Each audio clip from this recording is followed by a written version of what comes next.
Hi everybody, it is me, Corrie Sommers, your local Los Angeles luxury realtor. Today we're going to be discussing the area of View Park in the city of Los Angeles.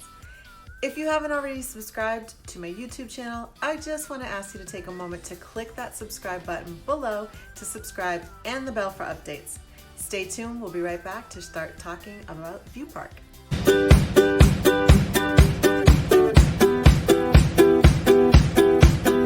Hi everybody, it is me, Corrie Sommers, your local Los Angeles luxury realtor.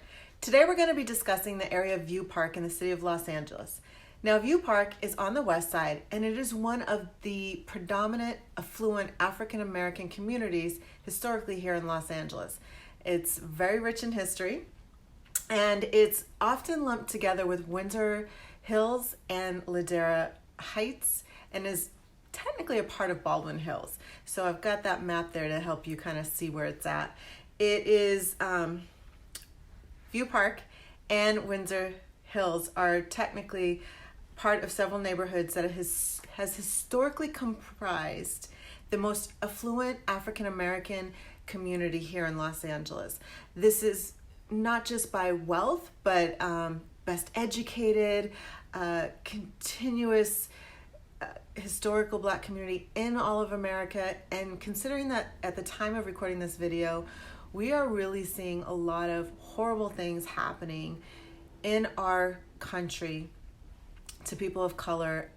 I'm particularly sensitive to that. And I just really want to highlight some amazing things that people have to be proud of.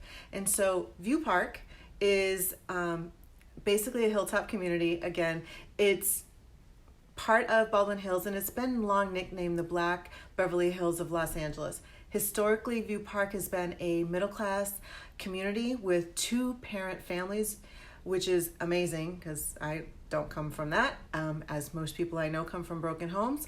And most children that grew up in View Park really had college aspirations and made it to college.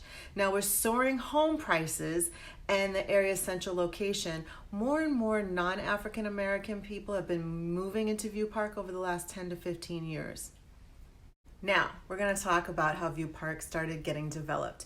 So between 1923 and the 1970s, the area was a very high upper class neighborhood, pretty much akin to the likes of Cheviot Hills, Brentwoods, Cathay Circle, and Studio City. And it was developed by the Los Angeles Investment Company. So in 1932, View Park hosted the Olympics, and they actually created the Olympic Village, which was a collection of tents and bungalows for athletes that came over to Los Angeles to compete in the Olympics. This really was kind of like the starting point for development, if you will. Once the Olympics went away, the Olympic Village was torn down, and then the land was parceled off and development truly began. Now, the neighborhood is a collection of probably about 1,800 single-family homes. Style vary from Spanish colonial, Mediterranean, mid-century modern, and basically mini mansions on lots that range from 5,000 square feet all the way up to 10,000 square feet. And again, if you've been paying attention, a 10,000 square foot lot in Los Angeles is about a quarter acre, and that's a pretty big lot for us here in Los Angeles. Some of the architecture that dot the neighborhood really kind of reads like a who's who in architects. So architects like Postle and Postle, who is a company that designed the Brooklyn State Bank, Paul Haynes, Roy Kelly, Vincent Palmer, Paul Williams, who was a renowned African-American architect who designed incredible properties throughout Los Angeles in very wealthy neighborhoods, and for a number of celebrities did some of the homes here in View Park, as well as Robert Earl and Charles Wong.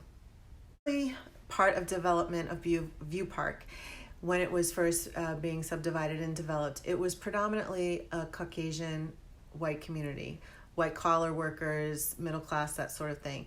Really the only non-white people that lived there were actually maids, etc., butlers, basically people that were serving.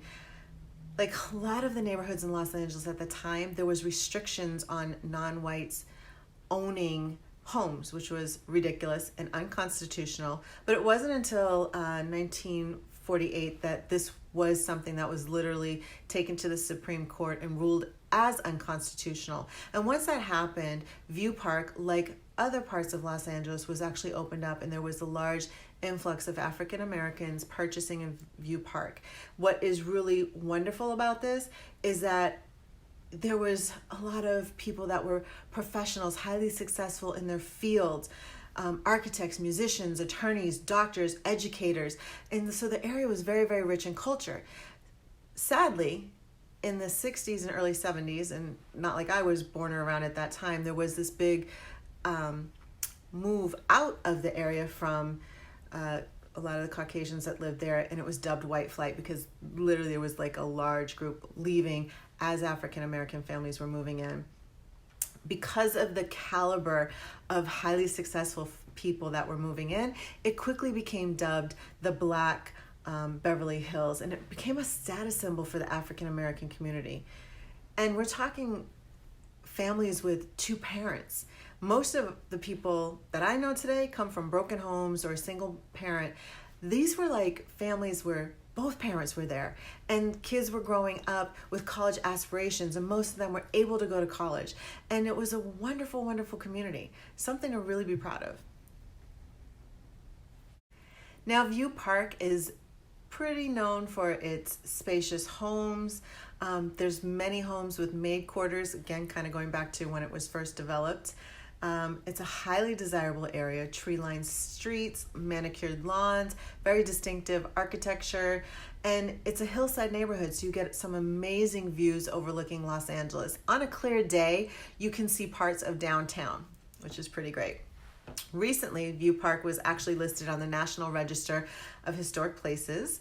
There have been celebrities, past and present, that have lived in View Park. Ray Charles lived there initially at 4863 Southridge Ave. This was a pretty famous address for a while. Some other celebrities and athletes that have lived there include Michael Cooper, who was an NBA player and a WNBA coach, Lewis Johnson, a baseball player, Regina King, actress, Mike Love, who's a founding member of the Beach Boys, Issa Rae, Ike and Tina Turner, and there's just so many I could continue to name.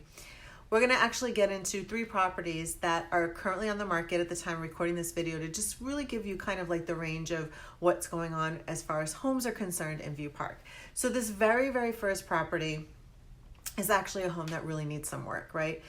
It is asking $799,000. It's located at 531 Dean Avenue. It's a 2-bedroom, 1-bathroom home, only 1,062 square feet. And it's, again, truly a fixer-upper. Right now, the home is a Tudor style, but it's being sold with paid and issued building permits to add 900 square feet to the home and an ADU. So there's a lot of value there for the right person. All these architectural plans are included in the purchase, which is great. That means a buyer doesn't have to do that. And it's just minutes away from the new Crenshaw Metro Rail.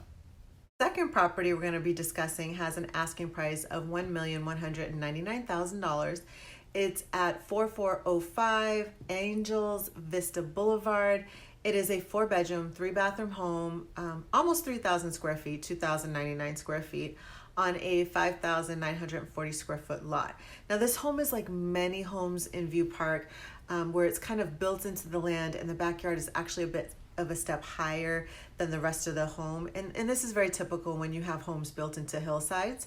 So that's property number 2. The third property we're going to go over today that's currently on the market, that gives you just a cross section of what View Park has to offer, is asking $1.3 million. This is located at 3947 South Cloverdale Avenue. It's a 3-bedroom, 2-bath home, 2,474 square feet. It's on a 15,590 square foot lot, which is a pretty big lot. This is a mid-century modern home, and I'm smiling because I just love mid-century modern home. It has a 4th room that could be used as a home office or a bedroom. There's 2 living rooms, plenty of storage, and it has a lot of character and flair that mid-century modern homes have to offer.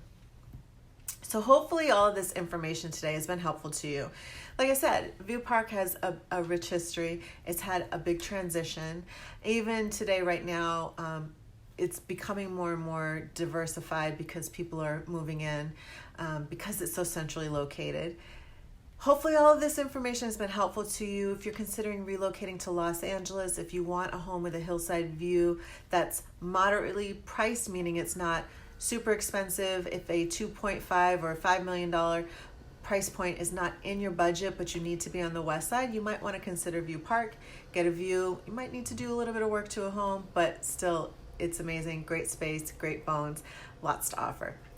Thank you guys so much for watching. If you haven't already subscribed to my YouTube channel yet, please take a moment to click that subscribe button below, as well as the bell for updates. And I have a guide on relocating to Los Angeles, as well as a guide on View Park. Just simply click in the links below and I'll get you these guides. Thank you guys so much for watching. See you next time.